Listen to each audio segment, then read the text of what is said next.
Welcome to Watch Mojo. Today we're counting down our picks for the most disappointing flicks released during the 1980s. Some spoilers will be mentioned, so this is your official warning.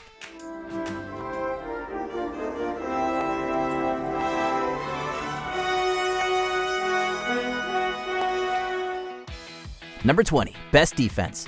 Even the greats flop from time to time. Eddie Murphy may be a comedic genius with a slew of classics under his belt, but not even he could save this. Who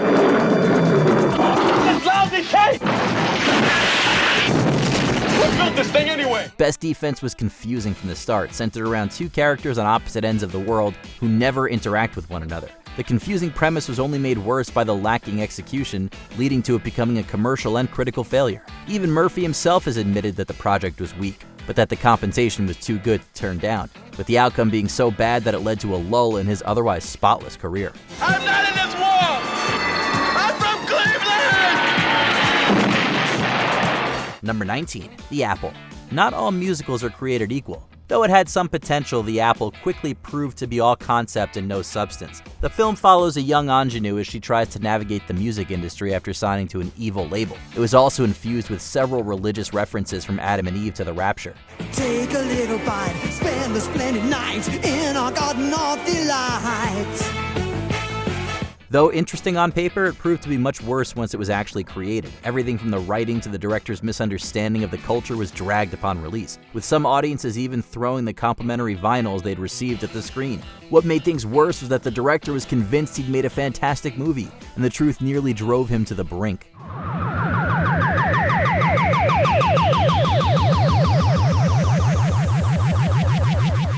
Number 18, Catty Shack 2. Some sequels are so bad that you can't help but wonder who thought it would ever work out. The first Catty Shack is still beloved today, with a cult following that helped ensure its success. The sequel, unfortunately, can't say the same. Come on, shoot! Come on! Come on, shoot!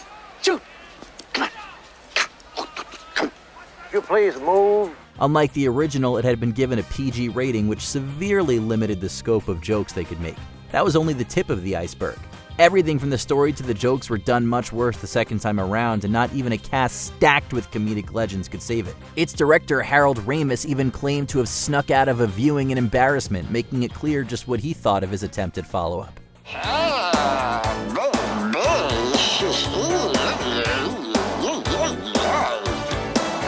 Number 17, Robo Vampire. With a title like this, how much quality can you really expect? The success of RoboCop helped inspire others after it, some much more than others. The most egregious is Robo Vampire, a 1988 Hong Kong release with an alarmingly similar plotline to the American film. Don't move. Stop. Hey. Drop your weapons. Come with me. Unfortunately for the latter, that's where the similarities between the two end.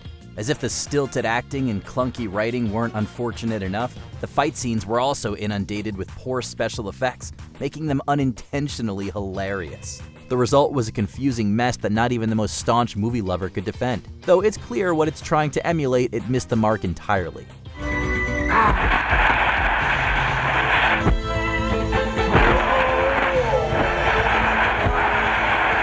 Number 16, Jaws 3D. The 80s were a time of attempted franchises, with plenty of examples that prove why some properties should remain untouched. The first Jaws is a masterpiece of filmmaking, which shows in its box office earnings and its lasting legacy. Unfortunately, the same can't be said for the sequels. The third in particular, named Jaws 3D, was a resounding disappointment, particularly due to the shoddy attempts at 3D effects. It also failed to showcase the shark as much as they once did, which to some was the entire draw of the series.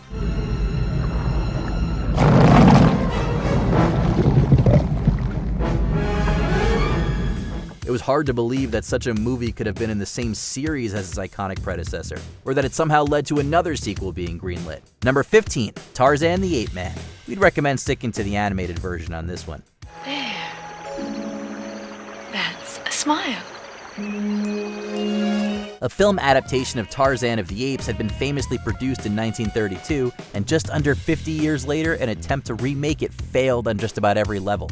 The film was cursed from the very beginning, with the lead actor's stunt double suddenly having to take on the titular role following the former's departure. As if that weren't messy enough, it also focused heavily on the less than platonic relationship between Tarzan and Jane. It ended up coming across more ridiculous than it did sensual. The final scene in particular was so crude that the family of the original authors sued the studio, resulting in it being cut down by several minutes.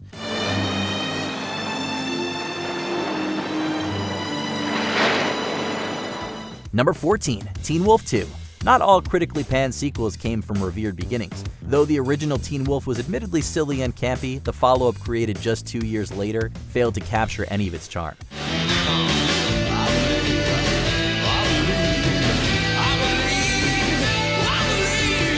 The 1987 movie focused on the original protagonist's cousin, played by Jason Bateman. It was a mess from beginning to end and filled to the brim with cheesy effects and ridiculous sequences that caused it to drag on even longer. Even though it was a seemingly low bar to clear, they missed the mark entirely and proved that not even campy films can automatically be turned into a successful series.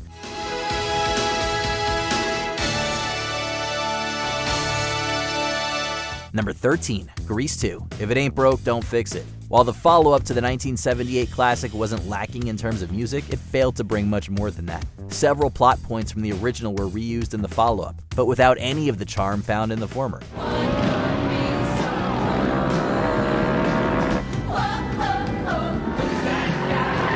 Given the quality of the soundtrack, a sequel could have potentially hit it out of the park, but instead, they unfortunately struck out. Michelle Pfeiffer managed to make it out with her blossoming career unscathed, and discussed years later that the movie being so heavily criticized ended up helping her in the long run.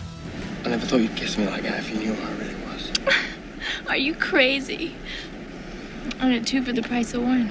Number 12, Shanghai Surprise. There are some movies with themes so bizarrely offensive that you can't help but wonder who greenlit them in the first place. Shanghai Surprise, with its subplots revolving around opium and brothels, was exactly that. From now on, I'm gonna try like hell to live up to my obligations. I'll never be as good at it as you.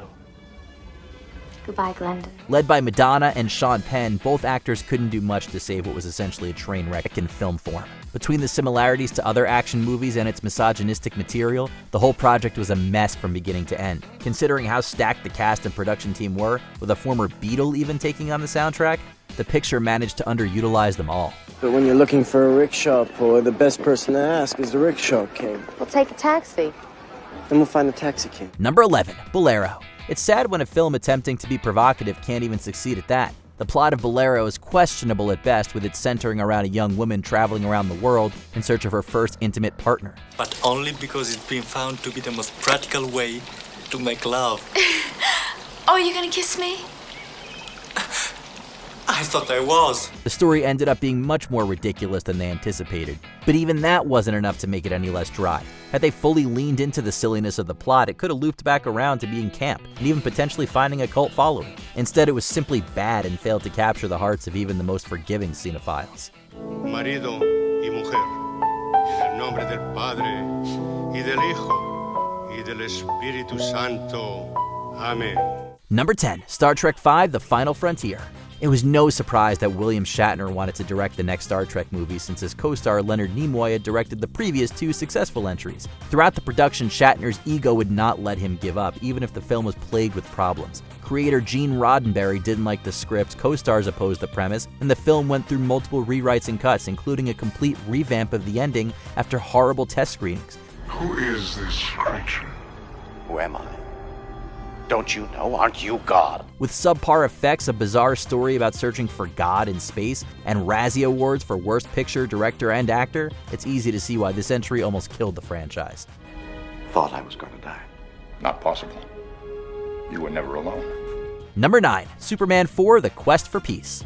Here's another successful franchise that lost its way. Once the Superman film rights were passed on to the notoriously low-budget Canon Films, everyone screamed in unison, "What were they thinking?" The resultant disaster piece actually killed this franchise, as the world waited almost 20 years for a reboot. Superman.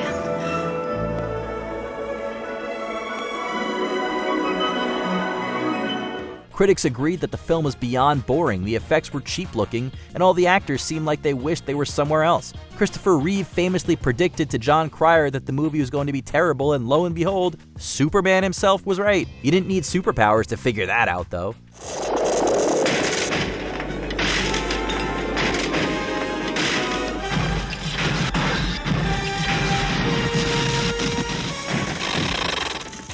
Number 8. Howling 2, Your Sister is a Werewolf. The follow-up to the now cult classic The Howling was such a mismatched disaster that audiences and critics were not sure if the studio was playing a joke on them. Don't you have any more conventional weapons? Oh, yes. Also titanium. Barely following the original, the film's only saving grace was horror legend Christopher Lee's inclusion, although he later apologized to Joe Dante, the original film's director, for appearing in this terrible sequel. Come, my beloved Stefan. Let us take our fill of love. In the name of God. Despite all this and having originally been subtitled Werewolf Bitch, the horror flick spawned 6 more sequels. Number 7. Going Overboard. Say what you want about Adam Sandler, but he had some great successes early in his career. This is why the world has chosen to forget his film debut, Going Overboard. Maybe I should use some magical comedy phrase. I'll try that. Okay. Why the chicken crossed the road? Nothing. No good. In this comedy, Sandler plays a crappy, struggling comedian on a cruise ship that gets a chance to perform and succeeds after learning about the power of laughter. Then terrorists climb onto the ship to kill Miss Australia, and Sandler's Shecky saves the day by offering to put them in a movie. This is the actual plot of this film. We are not making this up, so you can understand why it has thankfully fallen into obscurity. Dead, you stupid mother. Not dead. I'm right here. I was locked in the bathroom, you stupid. Number 6. Smokey and the Bandit Part 3. Even established tried and true stories aren't safe. The initial installments of the Smokey and Bandit series were well received and still hold up relatively well in the modern era. The third part goes off the rails completely. For starters, the original star Burt Reynolds had been reduced to a mere cameo, with Jerry Reed taking over as the leading man. Never should have put me in this thing, brother. That was only the beginning of their problems. The running time was extended thanks to multiple shots from the original works, which only served to remind audiences how much better they were. The lazy execution reflected in the box office, with the third making only $7 million compared to the first intake of over $300 million. They never learn.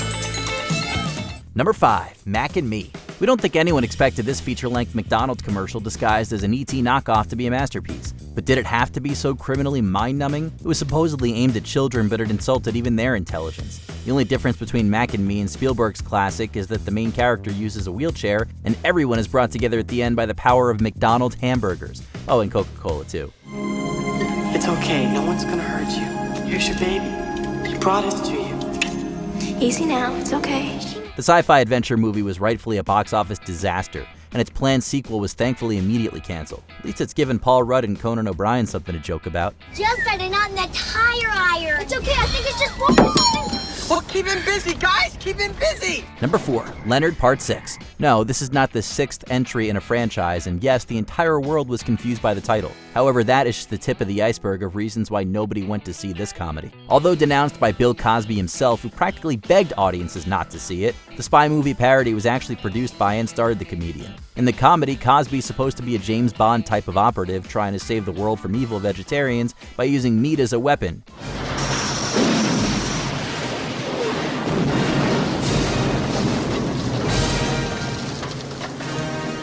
It more than deserved its trio of Razzie Awards for Worst Actor, Screenplay, and Picture, and was, for a time, considered to be the worst thing that Bill Cosby ever did.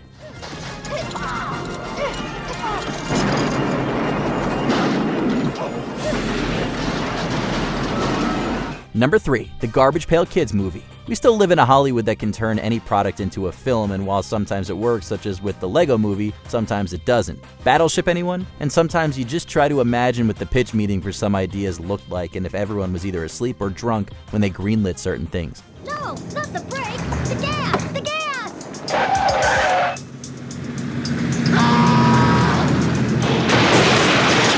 The Garbage Pail Kids were a brilliant and popular trading card series parodying the Cabbage Patch Kids dolls, but its film adaptation turned them into nightmare creatures. With terrible effects that make them unwatchable and gross out humor that won't even make children laugh, this film's cult status is hard to swallow.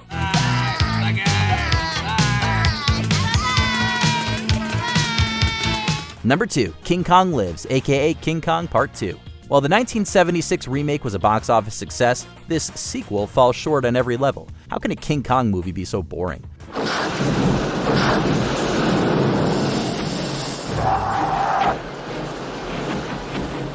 The plot revolves around the scientists that have been keeping Kong alive while he's in a coma after the monster fell from the Twin Towers. They give him an artificial heart and find a female Kong to give him a blood transfusion to save his life. Though it's not meant to be a comedy, King Kong Lives is laughable for all the wrong reasons. The 1933 original had better special effects than this.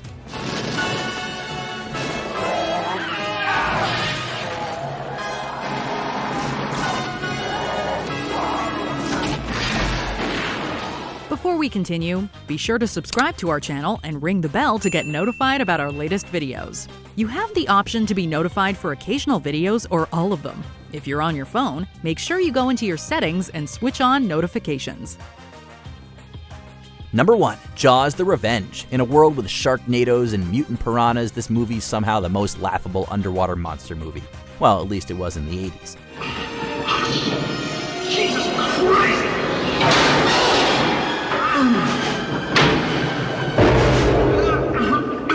Another franchise shot dead in the water, this fourth Jaws film asks the question that was on everybody's minds. What if sharks can hold grudges and somehow stalk a family across the country? This boring sequel expects us to believe that this shark wants revenge on the Brody family for killing the original Jaws and swims from New York to the Bahamas, looking boring and mechanical the whole way. And to think Michael Caine missed out on accepting his Oscar for Hannah and her sisters in order to shoot this disaster.